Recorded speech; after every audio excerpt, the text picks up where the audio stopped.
আজকে আমরা জানবো সংরক্ষণমূলক বৈষম্য বা প্রোটেক্টিভ ডিসক্রিমিনেশন বলতে কি বোঝায় তা সম্পর্কে।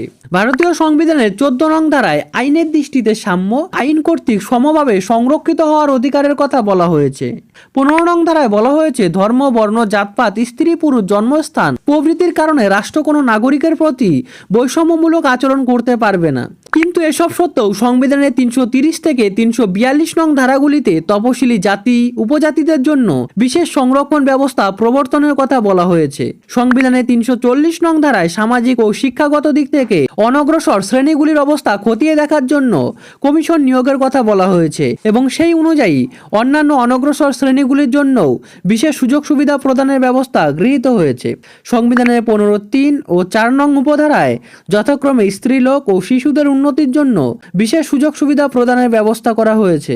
এই বিশেষ বিশেষ সম্প্রদায়ের জন্য বিশেষ বিশেষ সুযোগ সুবিধা প্রদানের ব্যবস্থাকে সংরক্ষণমূলক বৈষম্য বলা হয়।